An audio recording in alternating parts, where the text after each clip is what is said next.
नई दिल्ली के कर्तव्य पथ पर आज बारिश के बीच गणतंत्र दिवस परेड की फुल ड्रेस रिहर्सल हुई।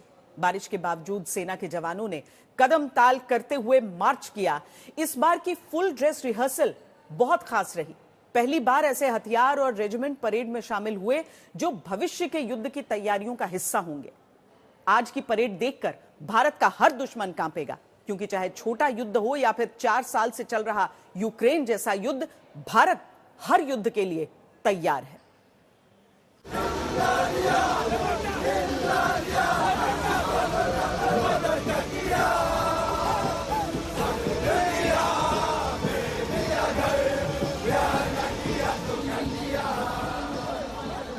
26 जनवरी की परेड रिहर्सल से पहली बार वायरल हुई स्काउट्स कंटिजेंट।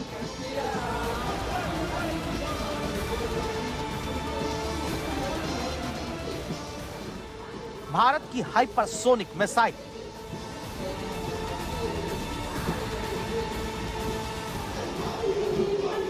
भैरव बटालियन की दहाड़,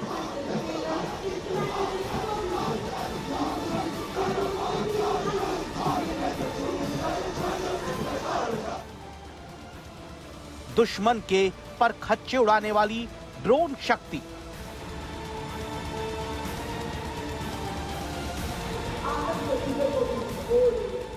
भारतीय सेना के मौन योद्धा रिमाउंट एंड वेटनरी को,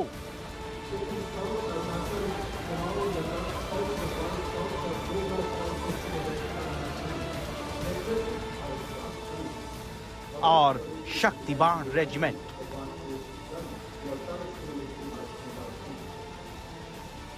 गणतंत्र दिवस परेड की रिहर्सल में बारिश की ठंडक भी भारत की ताकत की तपिश को कम नहीं कर सकी।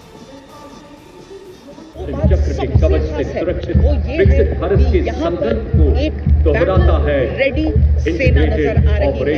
यहाँ पर केवल हथियारों की या सैनिकों की नुमाइश नहीं हो रही है, यहाँ पर भारत की युद्धक क्षमता, कॉम्बैट रेडीनेस को दिखाया जा रहा है। गणतंत्र दिवस परेड की रिहर्सल में बहुत कुछ पहली बार हुआ है। पहली बार भारत ने अपने वो अस्त्र और शस्त्र दिखाए हैं जो अगले युद्ध में भारत को विजयश्री दिलवाएंगे। ठंड के मौसम में ये भारी बरसात, बिजली कड़क रही है और उस सब के बीच अगर आप कर्तव्य पर कुछ देख रहे हैं तो वो है भारत का हौसला। यही गणतंत्र दिवस के दिन नजर आए। क्योंकि सोच से भी ज्यादा खतरनाक हो चुकी दुनिया में विजय शक्तिशाली राष्ट्र की नहीं, तैयार राष्ट्र की होगी। 78वें सेना दिवस की परेड के बाद अब गणतंत्र दिवस की रिहर्सल परेड ने बता दिया, भारत हर युद्ध के लिए तैयार है। तीनों सेनाओं के जबरदस्त समन्वय ने ऑपरेशन सिंदूर में पाकिस्तान को इतनी जल्दी घुटने टेकने पर मजबूर कर दिया था। ये है मेरी सेना का, मेरे सुरक्षा बलों का पराक्रम। ऑपरेशन सिंदूर की झांकी भी यही बता रही है कि युद्ध चाहे जैसा भी हो, दुश्मन चाहे कोई भी हो, भारत तैयार है। क्योंकि हमारा पड़ोसी थोड़ा सिरफिरा है, कब क्या हरकत कर दे कहा नहीं जा सकता। परेड में ब्रह्मोस भी दिखती है जिसके नाम भर से दुश्मन कांपते हैं। हमारे भारतीय हथियारों ने, ब्रह्मोस मिसाइल ने दुश्मन के घर में घुसकर तबाही मचाई। जहां टारगेट तय किया वहां धमाके किए। लेकिन भारत के स्वदेशी हथियारों की फहरिस्त बहुत लंबी है।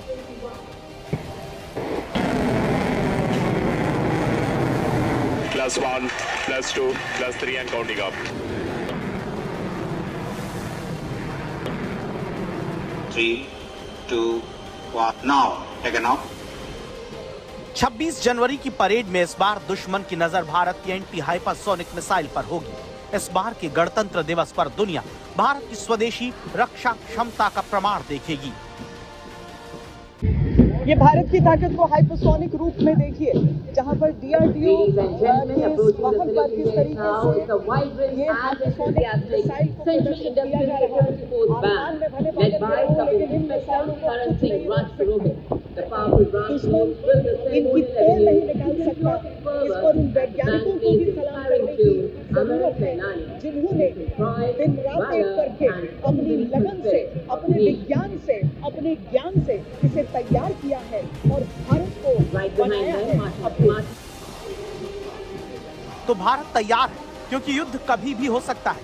अगली बार दुश्मन का कलेजा भैरव बटालियन की दहाड़ से थर-थर कांपेगा।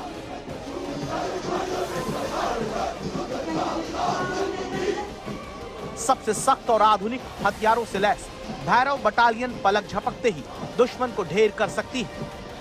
कर्तव्य पथ पर आगे बढ़ता हुआ भारतीय सेना का वो दस्ता है जो आज की सबसे बड़ी आवश्यकता है, यानी कि जो स्पेशल फोर्सेस होते हैं हमारे, और हमारे जो इन्फेंट्री होते हैं यानी पैदल सैनिक होते हैं, उस गैप को, उस दूरी को ब्रिज करने के लिए ये है भारत का, भारतीय सेना का भैरव बटालियन। यहाँ पर आप खास तरीके से मार्च करते हुए इन सैनिकों को देख रहे हैं। ये ऊंचा कदम ताल जो इनका नजर आ रहा है वो स्वयं इनका जोश बताता है। आकार इस बटालियन का एक सामान्य बटालियन से काफी छोटा होता है, लेकिन जोश किसी भी रूप में कम नहीं। इस साल कर्तव्य पथ पर इतिहास रचा जाएगा। देश पहली बार उस दस्ते से भी रूबरू होगा जो -50 डिग्री के जानलेवा तापमान में सरहदों की रक्षा करते हैं। और ये अगला दस्ता, ये स्काउट्स का दस्ता है, ये मिक्स्ड स्काउट्स का दस्ता है, जिसमें बहुत कठिन क्षेत्रों में तैनात रहने वाले, चाहे वो गढ़वाल के स्काउट्स हो, चाहे वो सिक्किम स्काउट्स हो, चाहे असम से आए हुए जवान हो, चाहे लद्दाख स्काउट्स के जवान हो, एक साथ यहाँ मार्च करते हुए पड़ रहे हैं। 77 साल में पहली बार गणतंत्र दिवस की परेड में RVC यानी रिमाउंट वेटरनरी कोर भी पहली बार दिखेगी, जो ऊंचाई और दुर्गम इलाकों में रसद की सप्लाई करने में अहम भूमिका निभाती है। इस काम को बैक्ट्रियन कैमल के जरिए अंजाम दिया जाता है, जो बहुत ठंडे मौसम में 15,000 फीट की ऊंचाई पर आसानी से काम करता है। ऐसा ही काम जांस्कार घोड़ा करता है, बर्फ से ढकी चोटियों में काम आता है। अब करण अर्जुन नाम के बाज को देखिए, जिन्हें ड्रोन मार गिराने के लिए प्रशिक्षित किया गया है। देखिए, ये RVC का दस्ता है, रिमाउंट वेटरनरी कोर, जहाँ पर डॉग्स भी होते हैं, वो सारे पशु होते हैं। बैक्ट्रियन कैमल्स जिनको आप देख रहे हैं, जो कि डबल हम्प कैमल्स जो लद्दाख से आए हैं, जंस्कार के पोनीज यहाँ पर इनके साथ हैं, और साथ में उन सारे डॉग्स को देखिए कि किस तरीके से लाइन अप करके यहाँ पहुँच रहे हैं। और यहाँ जितने भी दर्शक हैं उनके बीच ये सुपरस्टार आज यहाँ पर साबित हो रहे हैं। हिम योद्धा अपने साथ उन बाज को लेकर भी हैं, जिन्हें ट्रेन किया जाता है खास तौर से किसी भी आसमानी खतरे से लड़ने के लिए। यहाँ इंडी ब्रीड्स जो हैं, भारत के मुधोल हाउंड्स, रामपुर हाउंड्स, चिटी पराइज, साथ में पीछे विदेशी जो डॉग्स हैं, जो जर्मन शेपर्ड्स हैं, जो बेल्जियन मैलोनॉय हैं, ये सारे के सारे एक साथ बढ़कर अगर इस बारिश में भी कदम ताल कर रहे हैं, तो समझिए कैसे भी हालात हो उसमें वो देश के लिए खड़े होंगे।